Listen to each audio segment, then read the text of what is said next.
वजीर आजम की जेर सदारत इलाकाई और पाकिस्तान की सिक्योरिटी सूरत हाल पर आला सतह इजलास। CDF field marshal Syed Asim Munir, नायब वजीर आजम इसहाक डार की शिरकत। इलाकाई और खित्ते की सूरत हाल का तफसीली जायजा लिया गया। अलामिया जारी। इजलास में पाकिस्तान के खित्ते में अमन के कयाम के लिए किरदार और मुख्तलिफ इकदाम जेर गौर आए। अफगानिस्तान की सूरत हाल का भी बगौर जायजा लिया गया।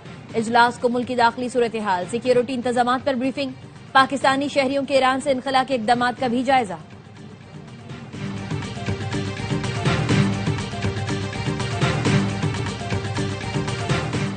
ईरान के सुप्रीम कमांडर खामनाई अमरीका और इसराइली हमले में शहीद। ईरानी हुकूमत का 40 रोजा सोग और 7 दिन की तातील का ऐलान। अमरीकी हमलों में खामनाई की बेटी, नवासी, दामाद और बहू भी शहीद। ईरानी मुसल्लह अफवाज के chief of general staff Abdolrahim Mousavi की शहादत की भी तस्दीक। ईरानी सुप्रीम कमांडर खामनाई के मुशीर अली शमखानी और पासदारान इनकलाब के सबरा मेजर जनरल मोहम्मद पाकपुर भी शहीद हो गए। पासदारान इनकलाब का खामनाई की शहादत का बदला लेने का ऐलान।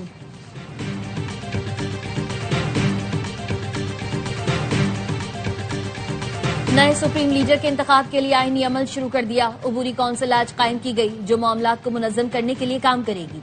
ईरानी वज़ीर ख़ारिजा का कहना है, सुप्रीम लीडर का कत्ल संगीन फेल और आलमी क़वानीन की खिलाफ वर्जी है। ईरान अब अपने दिफा के लिए किसी भी हद तक जाने के लिए आजाद है।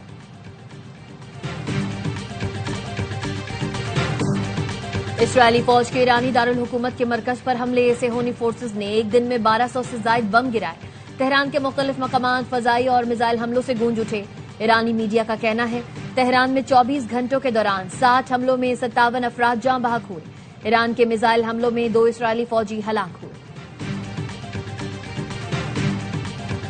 और ईरानी सुप्रीम लीडर की शहादत के खिलाफ मुख्तलिफ शहरों में एहतजाज। मुजाहिरीन की कराची में अमरीकी कौंसलेट के अहाते में दाखिल होकर तोड़फोड़। मुजाहिरीन पर शेलिंग और फायरिंग, 9 अफराद जाँ बहक, 36 जख्मी। मुश्तल अफराद ने सुल्तानाबाद ट्रैफिक पुलिस चौकी और बख्तरबंद को आग लगा दी। NY न्यूज की DSNG और ईधी एम्बुलेंस पर भी पथराव किया गया। अमरीकी कौंसलेट के बाहर लोगों को गोलियां कैसे लगी, फायरिंग कहां से हुई, पुलिस लाइल्म। रहबर मौज़म खामनाई की शहादत बड़ा जुर्म है, जिम्मेदारों को भरपूर जवाब दिया जाएगा। अल जजीरा ने ईरानी सदर दफ्तर से जारी मीडिया बयान के हवाले से बताया, खामनाई का कत्ल मुस्लिम दुनिया की तारीख का अहम और फैसला कुन मोड़ साबित होगा। अमरीका और सेहूनी कुव्वतों को इस इक़दाम की कीमत चुकाना होगी। सुप्रीम नेशनल सिक्योरिटी काउंसिल के सेक्रेटरी अली लारीजानी ने कहा, सुप्रीम लीडर पर हमला इंतहाई तकलीफदेह है, कौम के दिल जख्मी हैं। अमरीका और इसराइल ने ईरानी अवाम के दिल जलाए, हम भी इनके दिल जलाएंगे। शूरा निगहबान के आयतुल्लाह अली रजा आरफी उबूरी काउंसिल के रुकन मुकर्रर। अली रजा आरफी उबूरी काउंसिल में ईरानी सदर और अदलिया के सरबराह के साथ होंगे। ईरानी मीडिया के मुताबिक लीडरशिप काउंसिल आर्जी तौर पर ईरान का इंतजाम संभालेगी।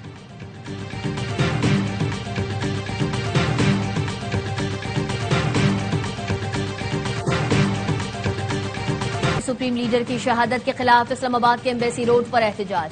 मुजाहिरीन की आपारा चौक से सिफारत खाना जाने की कोशिश, पुलिस की शेलिंग। इस्लामाबाद में दफा 144 नाफिज, रेड जोन सील कर दिया गया। लाहौर में अमरीकी काउंसिल खाने के बाहर धरना, पुलिस ने शेलिंग करके मुजाहिरीन को मुंतशिर किया। पिशावर में भी अमरीकी कौंसलेट के बाहर एहतजाज, मुजाहिरीन ने पुलिस हिसार तोड़ दिया। वजीर दाखिला मोहसिन नकवी का इस्लामाबाद के मुख्तलिफ इलाकों के दौरा, अमन अमान पर ब्रीफिंग ली। मोहसिन नकवी का कहना था, आज पूरी उम्मत मुस्लिमा के लिए सोगवार दिन है। खामनाई की शहादत पर सब गमगीन है, दरख्वास्त है पुरअमन एहतजाज करें, कानून हाथ में ना लें।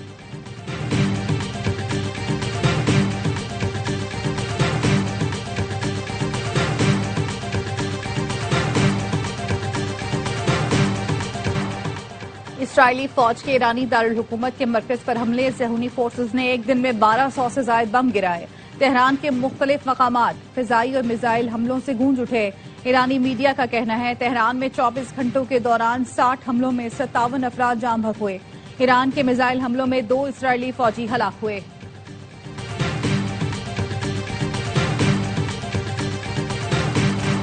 अमरीकी सदर का पासदारान इनकलाब की जवाबी कार्रवाई पर सख्त इंतबाह। सोशल मीडिया पर लिखा, ईरान ने कहा है वो ऐसा हमला करेंगे जैसा पहले नहीं किया। ईरान को खबरदार करना चाहता हूं, वो हमले से बाज रहे। अगर ऐसा किया तो हम ऐसी ताकत से जवाब देंगे जो पहले कभी दुनिया ने नहीं देखी होगी। ईरानी सुप्रीम लीडर की मौत न सिर्फ ईरानी अवाम बल्कि दुनिया के लिए इंसाफ है।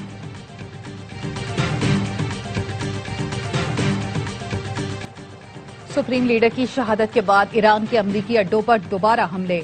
मशरिक वुस्ता में 27 अमरीकी अड्डों को निशाना बनाया गया। इराक, दुबई, दोहा और मनामा में धमाके। रॉयटर्स के मुताबिक इराक के अरबेल हवाई अड्डे के करीब धमाके हुए। इराक में अल हुरैर के फौजी अड्डे को निशाना बनाया गया। दुबई में मुख्तलिफ मकामात में धमाके। गिराए गए ड्रोन्स का मलबा 2 घरों में गिरा, 2 अफराद जख्मी। बुर्ज खलीफा के करीब से गुजरने वाले ईरानी मिसाइल को फिजा में तबाह कर दिया गया। जिबले अली बंदरगाह के करीब मिसाइल का मलबा गिरने से आग भड़क उठी। यूएई का कहना है गुज़श्ता रोज ईरान ने 137 मिसाइल और 209 ड्रोन दागे। कतर का कहना है ईरान ने 75 मिसाइल दागे। बेशतर को फिजा में नाकारा बनाया गया।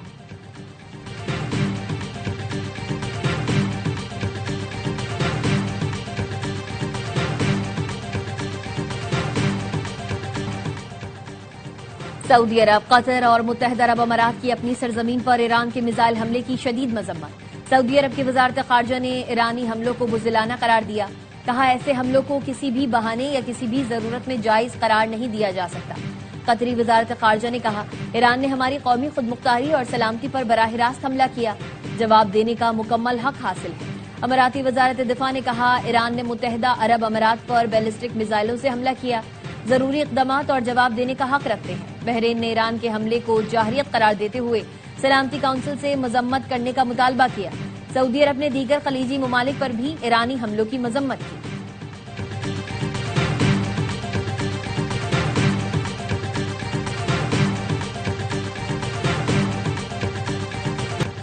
मशरिक वुस्ता की सूरत हाल पर सलामती कौंसिल का हंगामी इजलास। UN secretary general Antonio Guterres की इसराइल और अमेरिका के ईरान पर हमलों की मजम्मत। फरीकैन से कशीदगी खत्म करने और मुज़ाकरात का मुतालबा। ईरानी मंदूब ने कहा, ईरान पड़ोसी ममालिक की खुद मुख्तारी का एहतराम करता है। ईरान ने हमलों में पड़ोसी ममालिक में मौजूद अमरीकी अड्डों को निशाना बनाया।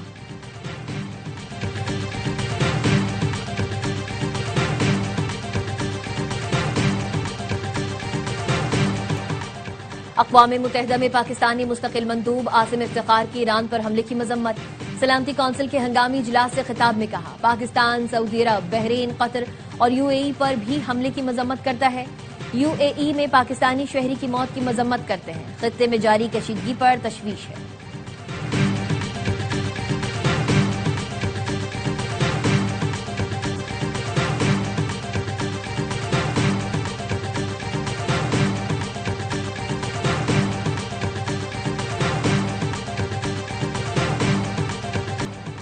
वजीर आजम शहबाज शरीफ से वजीर दाखिला की मुलाकात। मोहसिन नकवी ने रोम और इटली में 4 मुल्की वज़राए दाखिला के इजलास पर ब्रीफिंग दी। पाकिस्तानियों के लिए कानूनी वर्क परमिट के जल्द से जल्द इजरा पर इत्तफाक।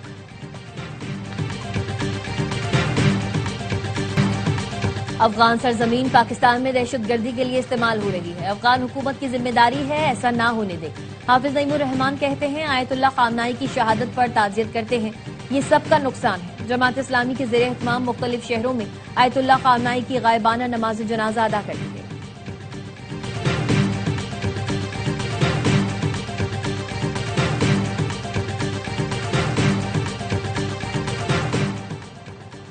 हम खून के आखिरी कतरे तक इनकलाब के साथ खड़े हैं। इस्लामाबाद में ईरानी सिफारत खाने ने ईरानी क़यादत पर हमले की शदीद मजम्मत करते हुए कहा, हमारे आईनी इदारे मजबूत हैं, क़यादत का तसलसल बरकरार रहेगा। नई क़यादत के इंतखाब का अमल आइन के मुताबिक जारी रहेगा।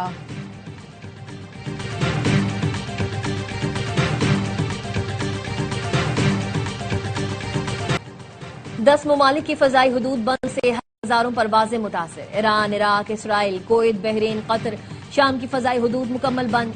अमारात, लबनान और उर्दन की फ़ज़ाई हुदूद भी परवाजों के लिए बंद है।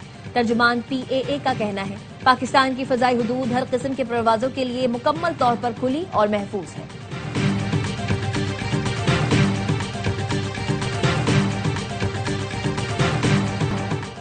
पेट्रोल 8 रुपए महंगा, 1 लीटर 266 रुपए 17 पैसे का हो गया। डीजल 5 रुपए 16 पैसे इजाफे के बाद 280 रुपए 86 पैसे का हो गया। मट्टी का तेल भी 8 रुपए 20 पैसे महंगा कर दिया गया। नई कीमत 188 रुपए 73 पैसे फी लीटर मुकर्रर।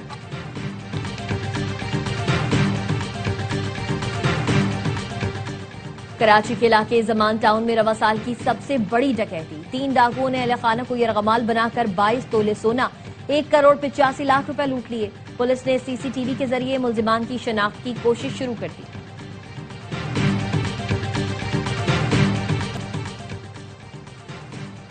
T20 वर्ल्ड कप की चौथी सेमीफाइनलिस्ट टीम कौन सी होगी, फैसला आज होगा।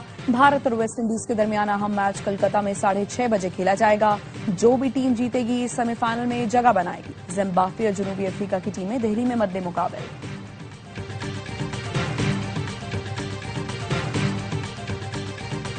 पाकिस्तान श्रीलंका से मैच जीतकर भी T20 वर्ल्ड कप से बाहर हो गया। कौमी टीम सेमीफाइनल में जगह न बना सकी।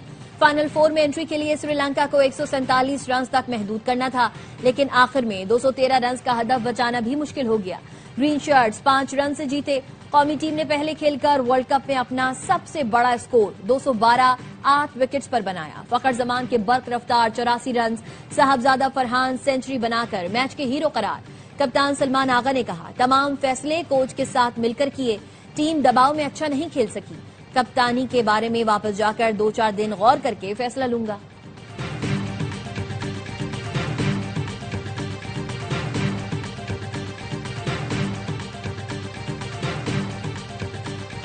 बाशिद भाई, 3 टीम्स हैं, आपको लगता है कि डिजर्विंग टीम्स हैं अभी तक जिनकी क्वालिफिकेशन सेमीफाइनल में हो चुकी है? एक साउथ अफ्रीका है, इंग्लैंड है और न्यूजीलैंड है। मेरे ख्याल है चारों टीमें डिजर्विंग है, चाहे इंडिया जीते चाहे वेस्ट इंडीज जीते, उनमें से भी एक टीम ने आना है ना, वो न्यूजीलैंड की। वो ज्यादा बेहतर उन्होंने क्रिकेट खेली है। लोगों की क्रिकेट किस लेवल पे थे, किस लेवल पे आ गए हैं, ये 3 टीमें डिजर्व करती हैं और कल जो जीतेगा वो भी टीम डिजर्व करती है।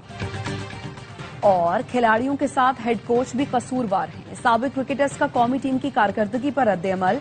प्रोग्राम हर लम्हा पर जोश में इजहार ख्याल करते हुए बासित अली ने कहा, न्यूजीलैंड टीम सेमीफाइनल की मुस्तहिक है। कामरान अकमल ने कहा, इंग्लैंड ने पाकिस्तान को उम्मीद दी थी लेकिन ग्रीन शर्ट्स फायदा न उठा सके। प्रोग्राम के मेजबान शुएब मलिक ने फखर और फरहान की बैटिंग को सराहा। कहा, फखर जमान के आउट होने के बाद मोहम्मद नवाज को भेजना चाहिए था।